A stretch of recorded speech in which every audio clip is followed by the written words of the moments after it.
lovely people, and welcome back to my channel. I hope you're all well. So in today's video we are going to be doing the assumptions tag. On Instagram I asked you guys if you had any assumptions about me, good or bad. My Instagram is @thevintagevision if you want to go give me a little follow. I asked you guys to be brutally honest, but you guys are really sweet and you left me some quite tame assumptions. So I'm just going to be setting the record straight in this video. So let's go ahead and get started. The first one is, my assumption is that you are a patient person. This one makes me laugh because I don't feel like I am a patient person. I do feel like I have a really short fuse when it comes to certain things. I can be patient in some ways, but also in others, like when it comes to people or things annoying me. Yeah, usually when it comes down to people, I would say yes and no, but probably I'm more on the no side. Are you half Singaporean? I mean, I've lived here for 3 years now. If that makes me half Singaporean, then I'll take it. My assumption is that your family are kind of well off. That's a really interesting one. I come from a working class family. And Justin actually comes from a poor family. If we don't work, then we don't eat. We have to work, so we're definitely not middle class. Now that we're not with our families, I admire Justin so much for how far he's come, from what he came from to what he's doing now, and he's done it all by himself, and I admire that about him so much. I think he's done so well. But we're both in the position that we have to work to live, so I wouldn't say that we're middle class. So yeah, just working class people, honestly. But that's interesting that you assume that I came from a well-off background. You've got good GCSE grades. Let me just think back. I did okay. I think I got, I remember I got 2 A's. I think I got like 4 B's and maybe 3 C's. My C's were in maths, science, and something else. I wasn't very good at maths and science. That definitely wasn't my forte. I got an A in English. I think I got an A star. No, I got an A in English, yeah. Or did I get an A star? Got C's and above. I assume that you are a smoker. Interesting. I am not a smoker, but I will have the odd cigarette when I am drunk. Not so much when I'm casual drinking, but when I'm past the point of casual drinking, sometimes I will have a cigarette. So probably, honestly, like twice a year I'll have a cigarette. And I barely drink either, so yeah, I'm not a regular smoker. I assume that you're an awkward person in real life. That's a funny one. I would hope not now. I would say 100% that I used to be really awkward.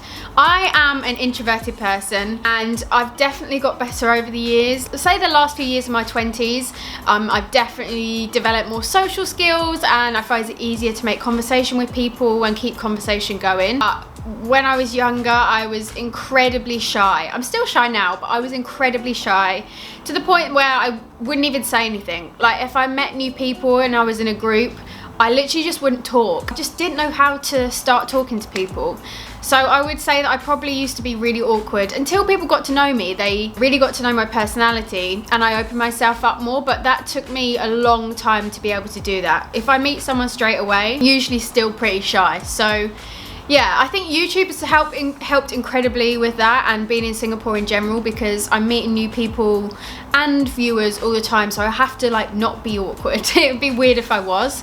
So I try my best not to be awkward nowadays. Kind of a accurate assumption. I subscribed when you moved to Singapore and assumed you'd stay for 2 years tops because of the weather.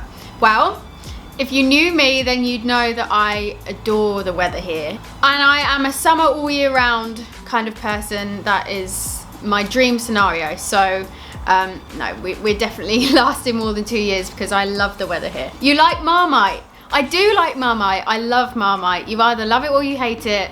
I definitely love it. You look like a person who worked in a bank previously.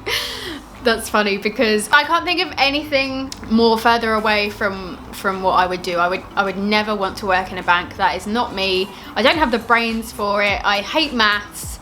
No, I will never find myself working in a bank. Definitely not. I don't know what you mean by I look like the kind of person. I don't know what that means. You were nerdy in school. I was like very rarely rebellious. I always stuck to the rules. I feared getting detentions. I was a very good student. I didn't ever like do anything out of line or misbehave. In terms of nerdy, I don't think so. I kind of got on with all different sorts of crowds. Although saying that, when I was in year 7, my first year of high school, we have this word in the UK, I don't know if they usually say it anymore, but it's called a bod. It stands for bodrick, which means you're like a boff, like a boffin, like a nerd basically. And I was in a group of people and they called us the bod squad. But I didn't feel like I was ever like really fit in, because I was like, I'm not that clever. I'm just an average student, but somehow I got in with that crowd in the first year of high school. But no, I don't think I was nerdy. I don't know, I'd have to ask someone from school. Now you've got me second guessing myself, I'm not sure. I assume that you are not good with directions. This one's really funny because I think I'd agree. I am really, really bad at reading Google Maps. Like, I'm so bad at it, I get so confused, which is weird because in London, for my job, I worked freelance. You're always using Google Maps and I felt like I found myself getting around quite easily. Nowadays, I'm finding it harder.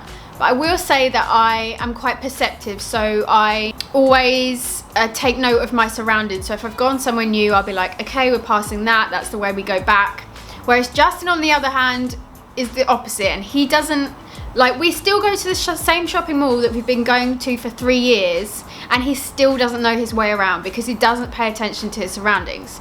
So if it wasn't for me, we wouldn't be able to get around. So I think yes and no. When I first started watching your vlogs, I thought you were so mature, so I assumed that you're almost 30. Oh, well, I guess now that's relevant. I guess I am almost 30, which is terrifying. But that's really funny because people tell me all the time that I look so much younger for my age, and they think that I act younger, and I think that I act younger as well. So that's interesting that you think that.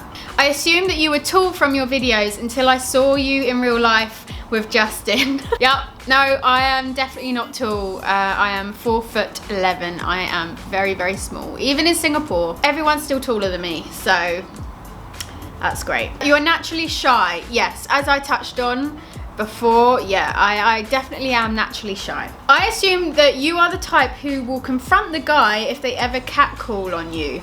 Interesting. Yeah, so in the UK, we experience catcalling a lot as women. We kind of grow up with it and it sucks, but it's just kind of part of life. Weirdly, I don't think I've ever said anything to a guy about it. Like, I don't think I've ever confronted them. Mainly because when they do it, they are with a group of friends or a group of guys. So I'm quite intimidated, so I wouldn't want to say something. But if they were by themselves, I probably would. Also, I haven't experienced it since I was living in the UK. So if it happened nowadays, maybe I would be different and maybe I would have more confidence to confront them about it. I don't know, we'll have to see. I assume you want to live in Singapore for the rest of your life and raise your children there. I think the answer is no. I don't see myself raising children in Singapore. I've mentioned this a few times. 1, because it would be so expensive, and 2, because I'd like to be near my family when I raise children, and I quite like to have them to have a similar upbringing to what I experienced. Yeah, I don't think we'll be in Singapore forever. I assume that those glasses are for vanity reasons and not because you actually need them. Incorrect. I need glasses desperately. They are not for vanity reasons. I also have a lazy eye. Do you want to see my party trick? Can you see it? Can you see it? That is my party trick. You're welcome. I assume that you oppose Brexit. I got a couple of things about Brexit. Incorrect assumption. I am completely neutral because Brexit is an absolute shit show. No one knows what the hell is going on. I didn't vote for either, and I don't think anyone understands the repercussions of remain or leave. And even our government hasn't got a clue. It's a complete shambles. So I have no opinion on it right now. I assume that you're an only child. Interesting. No, I have a younger brother. He is 4 years younger than me. So no, not an only child. Although I haven't seen him in years. Honestly, I haven't seen my brother since 2016, 2017. We all went on a family holiday to Bali and I haven't seen him since because he now lives in Australia, I live here. I definitely need to see him soon, hopefully this year, because it's been way too long. So I feel like an only child because I haven't seen him in so long. I said, what are your assumptions about me? And someone put fish and chips. What does that mean? I love fish and chips if that's what you're getting at. yes, fish and chips for sure. All right guys, I think I'm gonna wrap it up there. I hope that I clarified your assumptions and cleared some things up. That was really fun to do, and if you have any other assumptions about me, do be sure to comment with them down below. I think it would be really funny to see them. If you did enjoy this video, please be sure to give it a big thumbs up. You can go ahead and hit that subscribe button if you want to see more from me, and I will see you in my next one. Bye guys. Bye.